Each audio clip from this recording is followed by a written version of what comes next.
Welcome to YouTube channel Y R S class में आप सभी लोगों का बहुत बहुत स्वागत है।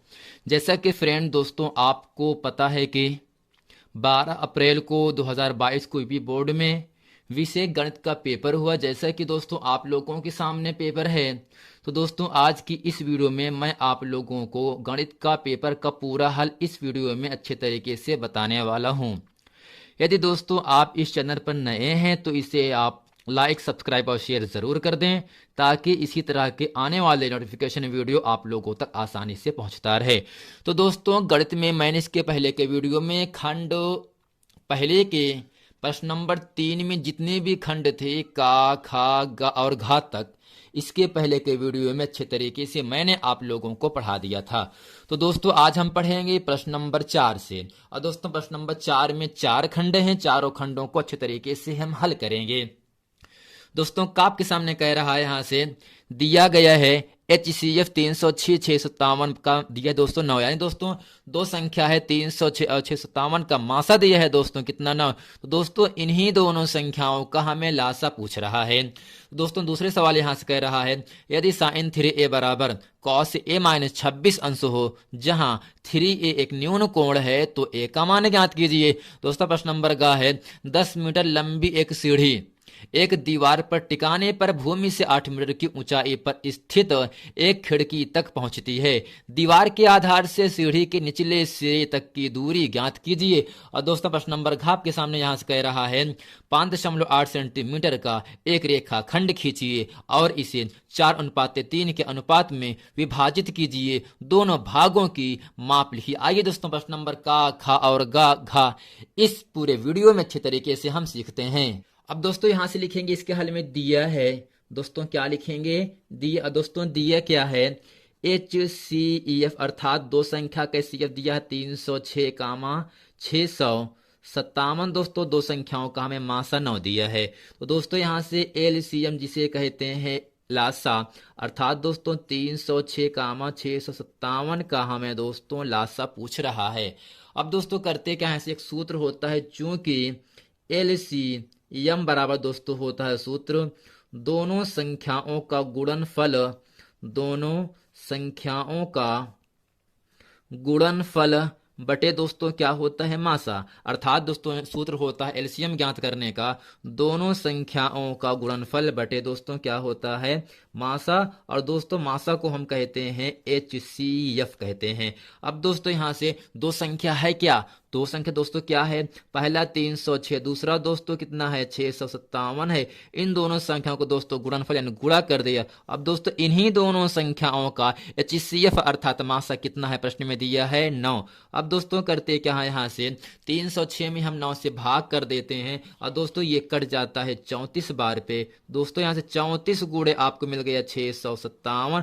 और दोस्तों जब हम 34 में 657 से गुणा करते हैं तब दोस्तों आपको मिलता है 22,338, जो कि दोस्तों इस पूरे प्रश्न का उत्तर हो जाता है।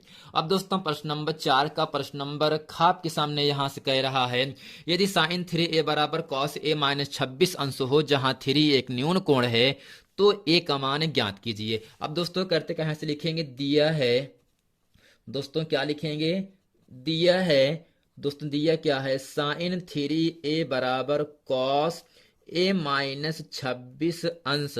अब दोस्तों यहां से हमें a का मान ज्ञात करने के लिए साइन और कॉस को हटाना पड़ता है। तो दोस्तों हम करते क्या है, साइन को पूरक कोणों में हम तोड़ देते हैं, अर्थात साइन को 90 के कोणों में हम क्या कर देते हैं फ्रेंड, तोड़ देते हैं। तो दोस्तों यहां से लिखेंगे चूंकि कॉस 90 अंश माइनस 3a बराबर बराबर दोस्तों क्या होगा, यहां से कॉस a माइनस 26 अंश।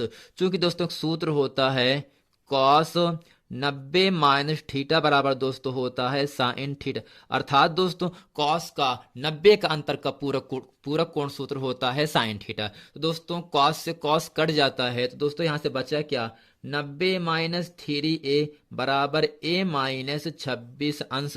अब दोस्तों यहां से करते हैं कि हमें केवल a का मान निकालना है, तो हम संख्या एक तरफ कर देते हैं और कोण एक तरफ कर देंगे। यहां से तो दोस्तों यहाँ से होगा 90 पहले से है, -26 का दोस्तों पक्षांतर +26 हो गया।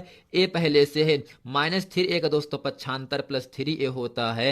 अर्थात दोस्तों यहाँ से 3a और 1a मिल करके यहाँ से मिल गया आपका 4a बराबर 90 26 दोस्तों कितना होता है, 116 होता है। अब फ्रेंड करते क्या है, इसलिए a बराबर 116/4। और दोस्तों यहाँ से जब हम 116 में 4 से भाग करते हैं तो दोस्तों आपको मिलता है 29 अंश। तो फ्रेंड उम्मीद करते हैं प्रश्न नंबर 4 का, प्रश्न नंबर का और खा इसे अच्छे तरीके से आप लोग समझ गए होंगे। अब दोस्तों प्रश्न नंबर 4 का प्रश्न नंबर ग आपके सामने कह रहा है, दोस्तों ग है 10 मीटर लंबी एक सीढ़ी एक दीवार पर टिकाने पर भूमि से 8 मीटर की ऊंचाई पर स्थित एक खिड़की तक पहुंचती है। दीवार के आधार से सीढ़ी की निचले सिरे की दूरी ज्ञात कीजिए। अक्सर दोस्तों आप देखे होंगे जो सीढ़ी होता है वो दोस्तों जो सीढ़ी होता है वो आपकी तिरछी खड़ी होती है। अर्थात दोस्तों यहाँ से जो AC है ना वो सीढ़ी की लंबाई हो गई और दोस्तों यहाँ जो BC है वो खिड़की की लंबाई हो गई। दोस्तों हम क्या मान सकते हैं, माना BC यहाँ पर दोस्तों C पर क्या है, खिड़की है। माना BC खिड़की की ऊंचाई है जिसकी ऊंचाई कितना दोस्तों दी 8 मीटर। और दोस्तों AC क्या है, एक सीढ़ी है जिसकी लंबाई दोस्तों कितना दिया है 10 मीटर। और दोस्तों यहाँ से हम आधार AB बराबर मैंने क्या माना, x मीटर मैंने माना। अब दोस्तों यहाँ से लिखेंगे त्रिभुज ABC में, अब दोस्तों इस पूरे समकोण त्रिभुज में लंब दिया है 8, कर्ण दिया है 10, आधार मैंने माना x अर्थात AB दूरी आपसे पूछ रहा है। अब दोस्तों यहां से लिखेंगे पाइथागोरस के सूत्र से। दोस्तों सूत्र क्या होता है, कर्ण का वर्ग। दोस्तों कर्ण क्या है, 90 अंश कोण के सामने की भुजा दोस्तों जो होता है AC जो है वही आपका कर्ण है। तो यहां से होगा कर्ण का वर्ग अर्थात यहां से AC का होल स्क्वायर बराबर लंब। दोस्तों लंब क्या है BC, तो यहां से लिखेंगे BC का वर्ग प्लस दोस्तों आधार क्या है AB का होल स्क्वायर।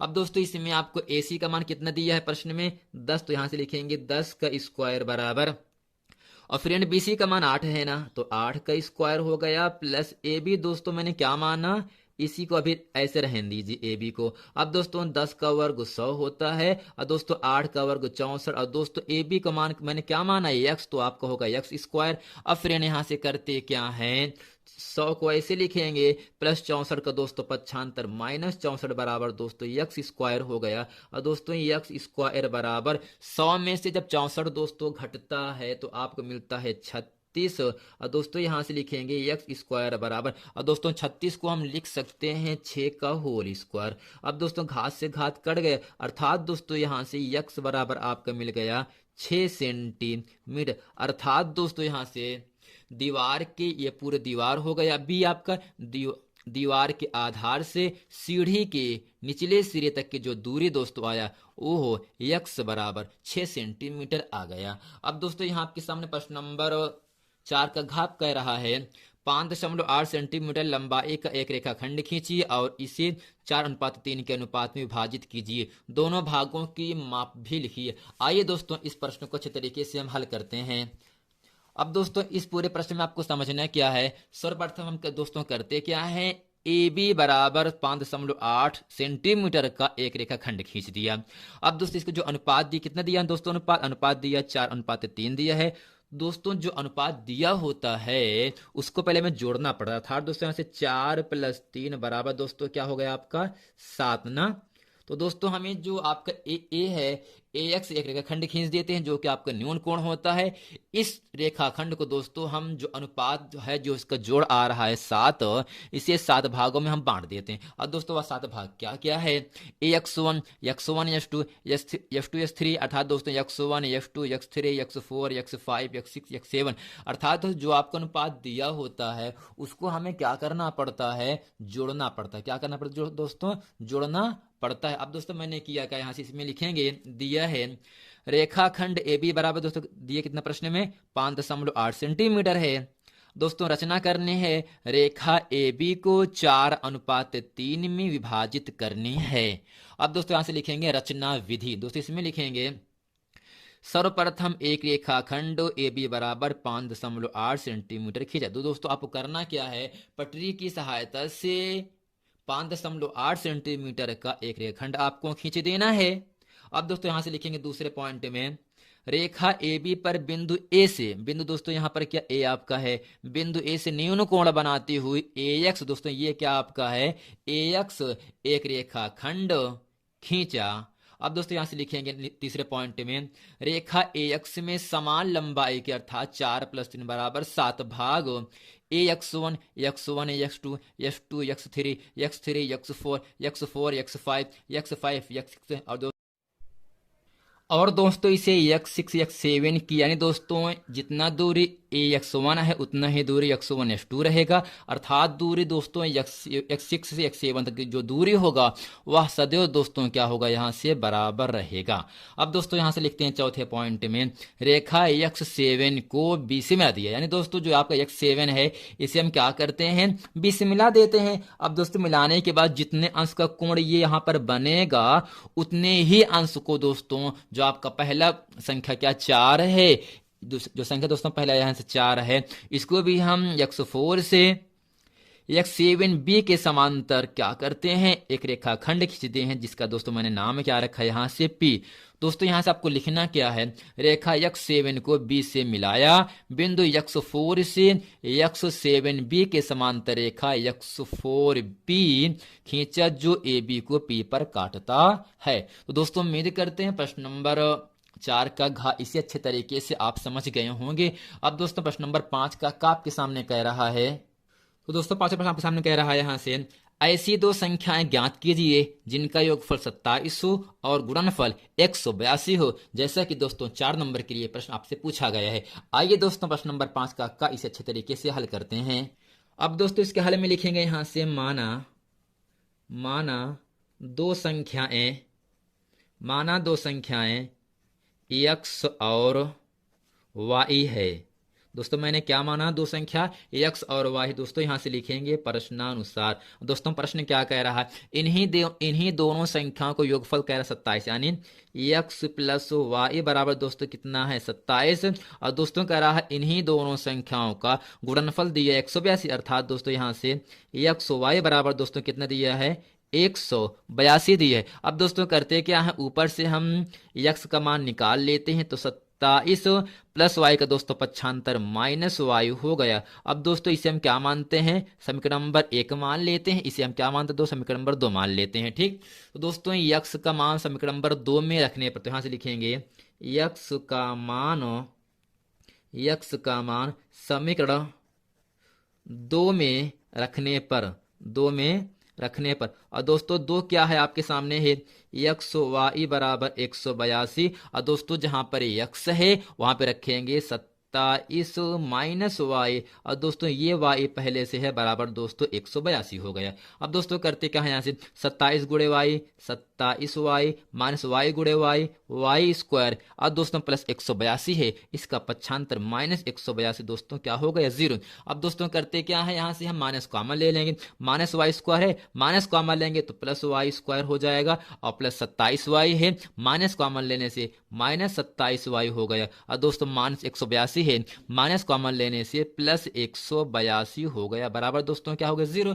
अब दोस्तों 182 को तोड़ना है 2 भाग में, जिसे जोड़ने पे आपको 27 लाना है। दोस्तों यहां से लिखेंगे 14 × 13 दोस्तों कितना होता है 182 होता है। अगर दोस्तों 14 में हम 13 को जोड़ेंगे तो दोस्तों आपको मिलेगा 27, जो 27 इस त्रिपद का बीच का पद है, मध्य का पद है। अब दोस्तों यहां से लिखेंगे y स्क्वायर -14 + 13 y + 182 बराबर 0। तो दोस्तों y square -14 × y 14y minus plus का -13y प्लस 182 बराबर 0। अब दोस्तों यहाँ से करते क्या हम y कॉमन लेंगे तो y -14, और दोस्तों यहाँ से -13 कॉमन लेंगे तो बचा y -14 बराबर 0। अब दोस्तों y -14 और y -13 बराबर दोस्तों 0 हो गया। तो फ्रेंड यहाँ से दोनों जो ब्रैकेट हैं 0 के बराबर हैं, तो यहाँ से कर देंगे y -14 है, पक्षांतर दोस्तों क्या होगा +14, और -13 दोस्तों पक्षांतर दोस्तों क्या होगा +13, अर्थात दोस्तों यहाँ से y का मान 14 आ गया और y का मान 13 आ गया। इन दोनों में कोई एक मान ले लीजिए। अब दोस्तों यहाँ से लिखेंगे y का मान अब दोस्तों करते क्या है, यहाँ से y का मान समीकरण नंबर 1 में रखते हैं। दोस्तों समीकरण नंबर 1 आपका क्या है, x बराबर 27 माइनस वाई। इसमें दोस्तों 27 और दोस्तों y का मान यहाँ पे रखेंगे पहले 14। अगर दोस्तों 14 रखेंगे तो x का मान दोस्तों 13 मिल जाएगा। और दोस्तों यहाँ से 27 मान y का मान रखो 13, तो दोस्तों आपको x का मान मिल गया 14। अर्थात दोस्तों यहाँ जो संख्या मिला आपका वो कैसा हो गया, 14, 13 या 13, 14। यही दोस्तों 13, 14 या 14, 13 दो संख्याएं हैं।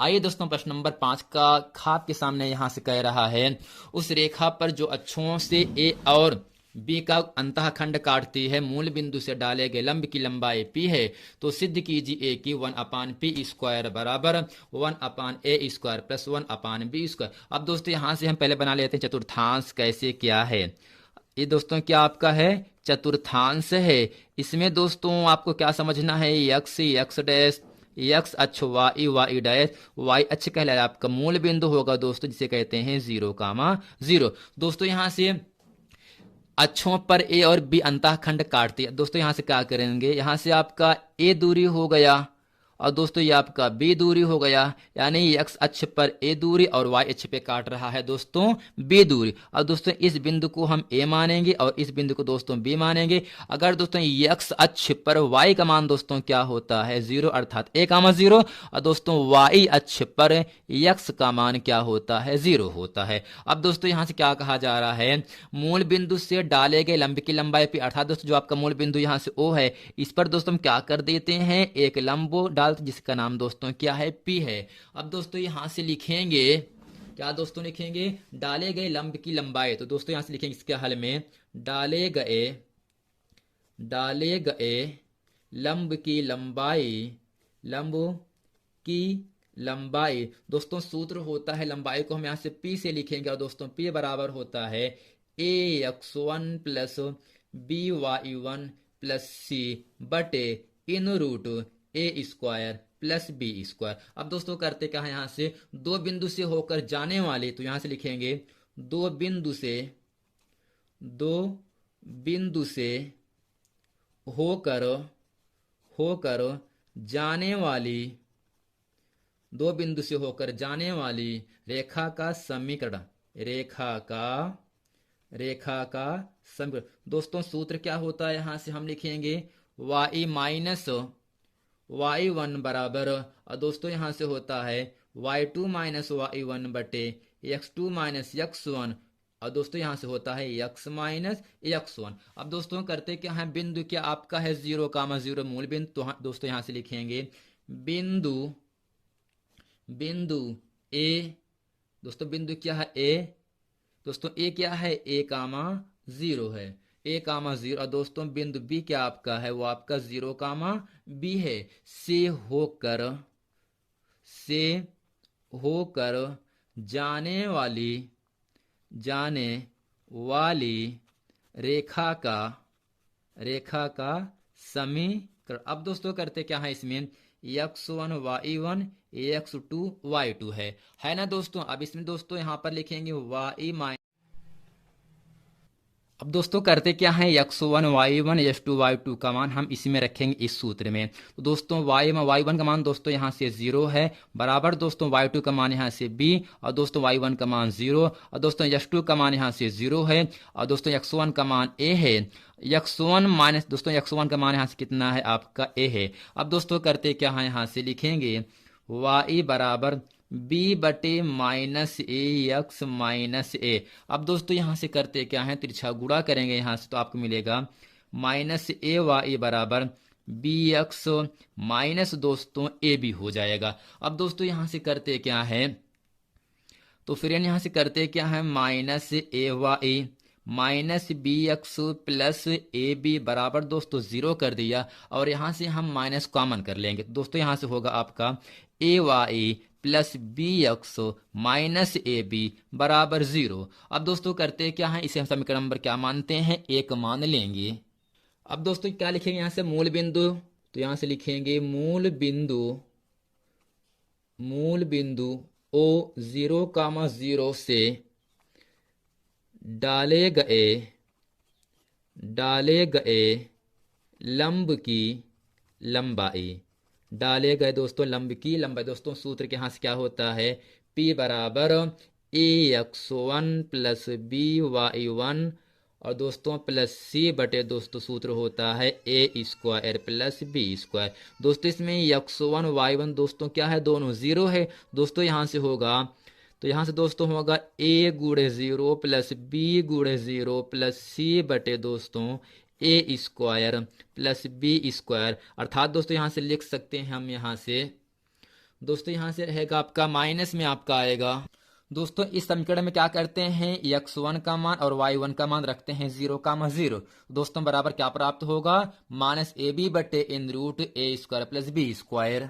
बराबर दोस्तों क्या लिखते हैं यहाँ से, माइनस AB बटे इन root A square plus B square. दोस्तों जो लंबाई होती है वो हमेशा प्लस में होती है, अर्थात दोस्तों यहाँ से अगर हम इसका मॉड ले लें दोस्तों यहाँ से प्लस में आ जाएगा। तो दोस्तों यहाँ से होगा AB बटे रूट के अंदर A square plus B square. तो दोस्तों आपको सिद्ध क्या करना है, यहाँ से 1/P स्क्वायर बराबर 1/A square plus 1/B square. अब दोस्तों करते क्या है, यहाँ से लिखेंगे इसलिए 1/P स्क्वायर बराबर, अब दोस्तों इसका भी क्या होगा, आपका व्युत्क्रम होगा, अर्थात AB बटे इन root A square plus B square दोस्तों यहाँ से पूरे का होल स्क्वायर। अब दोस्तों करते क्या है, यहाँ से 1/P स्क्वायर बराबर, अब दोस्तों यहाँ से ऊपर क्या हो जाएगा आपका, इस वर्ग से वर्गमूल कटेगा और मिलेगा दोस्तों ऊपर यहाँ से A square plus B square बटे में दोस्तों क्या रहेगा, AB का होल स्क्वायर। अब दोस्तों यहाँ से 1/P स्क्वायर बराबर A स्क्वायर प्लस B। तो दोस्तों यहाँ से क्या मिलेगा, बटे में A का होल स्क्वायर A स्क्वायर और दोस्तों गुणे में B स्क्वायर। दोस्तों यहाँ से लिखेंगे A स्क्वायर बटे A square B square plus B square बटे A स्क्वायर B स्क्वायर। दोस्तों यहाँ से A स्क्वायर से A स्क्वायर कटा, B स्क्वायर से B स्क्वायर कट गया और दोस्तों यहाँ से बचा का इसको हम यहाँ पे लिखेंगे दोस्तों ले आकर के 1/P स्क्वायर बराबर, और दोस्तों यहाँ से 1/A स्क्वायर बचा, 1/A square plus 1/B square. यही दोस्तों हमें करना क्या है, प्रूफ करना है। और दोस्तों मैं ये आशा करता हूँ ये प्रश्न आप लोगों को अच्छे तरीके से समझ में आ गया होगा। अब दोस्तों प्रश्न नंबर 5 का प्रश्न नंबर ग आपके सामने यहाँ से कह रहा है, एक लंबवृत्तीय शंकु के आधार की परिधि 24 पाई सेंटीमीटर है तथा ऊर्ध्वाधर ऊंचाई 5 सेंटीमीटर है, तो दोस्तों शंकु का आयतन ज्ञात कीजिए। दोस्तों हम करते क्या है, यहाँ से पहले हमें एक शंकु बना लेना है। दोस्तों ये क्या है आपका, एक आपका शंकु है, इसमें दोस्तों ये क्या होगा आपकी, इसे शंकु की ऊंचाई कहते हैं। और दोस्तों यहाँ से ऊंचाई कितना दिया है आपका, 5 सेंटीमीटर दिया है। और दोस्तों शंकु की परिधि यहाँ से आपको दिया है कितना, 24 पाई। दोस्तों यहाँ से लिखेंगे दिया है, दोस्तों क्या लिखेंगे, दिया है शंकु की परिधि, शंकु की परिधि जिसे दोस्तों लिखते हैं 2 पाई R से। ये दोस्तों कितना दिया है आपका, 24 पाई दिया है। तो फिर पाई से पाई कट गया, 2 पहाड़े में 24 12 बार पे आता है, अर्थात दोस्तों यहाँ से त्रिज्या कितना निकल गया आपका, 12 सेंटीमीटर। अर्थात दोस्तों यहाँ से लेकर यहाँ तक जो दूरी हो आप कितना आ गया, 12 सेंटीमीटर आ गया। और दोस्तों यहाँ से शंकु की ऊंचाई h का मान दिया है 5 सेंटीमीटर, कितना दोस्तों दिया है प्रश्न में, 5 सेंटीमीटर। और दोस्तों आपसे पूछ रहा है शंकु का आयतन, तो दोस्तों यहाँ से लिखेंगे इसलिए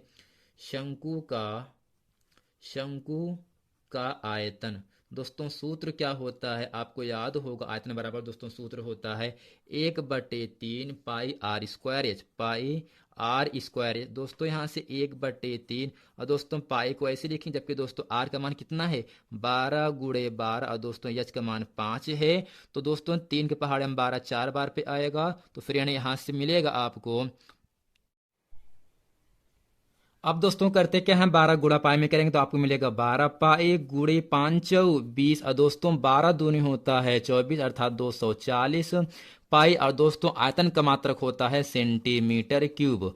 तो दोस्तों मेरे करके प्रश्न नंबर 5 का प्रश्न नंबर ग तक इसे अच्छे तरीके से आप लोग समझ गए होंगे।